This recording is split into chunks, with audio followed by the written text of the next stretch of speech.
I'm Blake Silberman. That's B-L-A-K-E, S-I-L, B as in boy, E-R-M-A-N.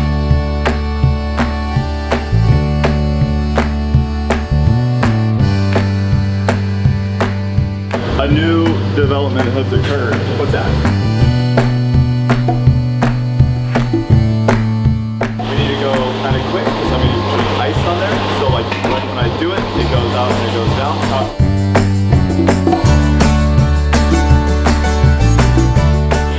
Say hello. Hello. Thumbs up. Guess what? We got people fucking These two guys are like the brothers that are building something great.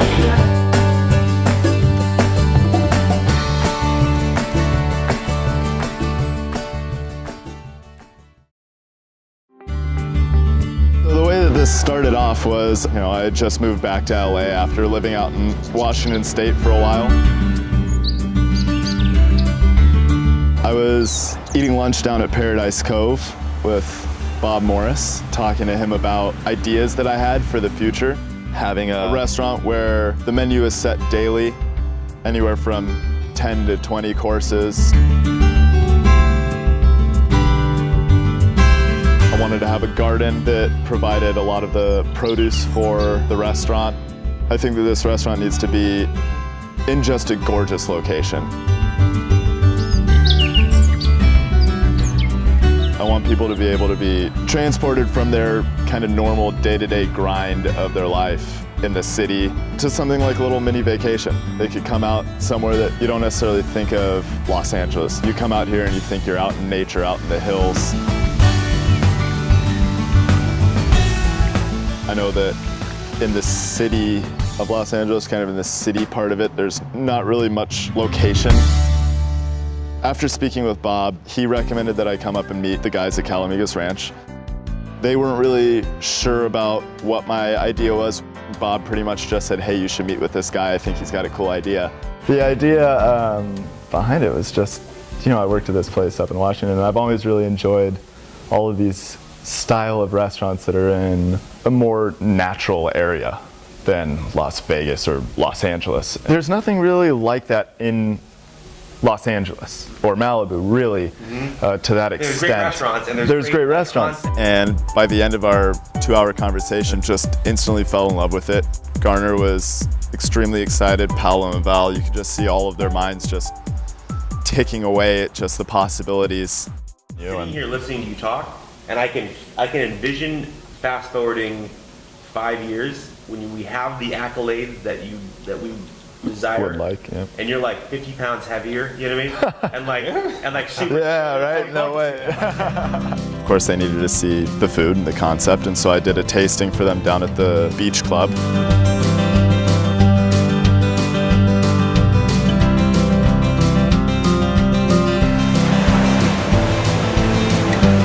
We did a tasting for 27 people and did 9 courses.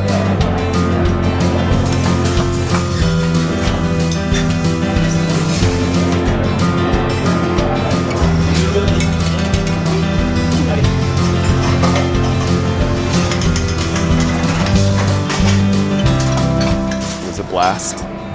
Everyone seemed to enjoy everything.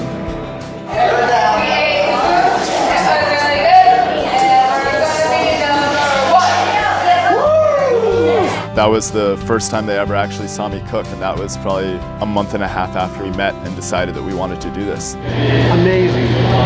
Some of the youngest, most talented young chefs, sous chefs that you could ever imagine coming together for one night.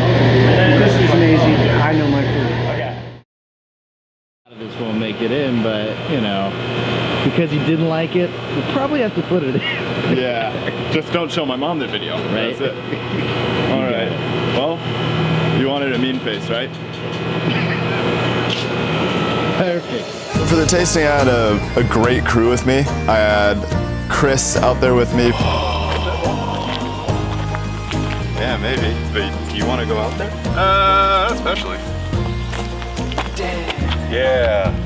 And then On the day of the tasting, I had a couple of my other close buddies come in who I've worked with before. Josh, he was my roommate and co-worker up at the Willows Inn up on Lummies. One per two people, just like the bread, and they're onion espresso caramels with puffed black rice. And then I had James, who is like my older brother.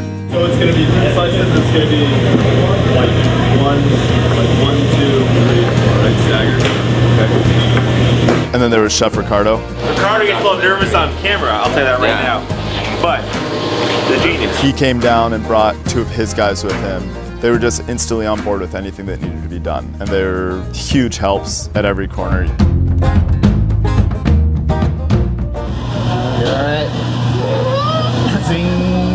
So the name of the restaurant is going to be Mama G's, and that's a tribute to Garner's grandmother, who is known as Mama G. The menus are going to be changing constantly. There could be dishes that are being changed daily. There could be a dish that was on for a couple weeks and now we ran out of a certain product and that dish is no longer there. If your first time eating was in, summer or spring, your dining experience is going to be completely different from when you're eating towards, fall and winter. I went to that restaurant, Francis. Francis Garner. When it was 1 star. Back Oh, then. sick. And he was telling us that his menu was designed after like the great wars of Italy. Garner had come up with this great idea about incorporating the story of California into the restaurant. And I've kind of said from the beginning, I don't really want to do a hyper-local restaurant. I'd like to just have it incorporate all of California because I think there's just so much variety. I mean, you go south and you start getting guavas and papayas and you can start looking into the Mexican culture that was there, even just because they're right next to Mexico. So there are all those delicious, flavor profiles that are coming from there, and then you move up north and you start getting into, the redwood forest. And then the history of California has just been such a melting pot, You go back to the natives that were here and how they survived. What did they make? What did they eat?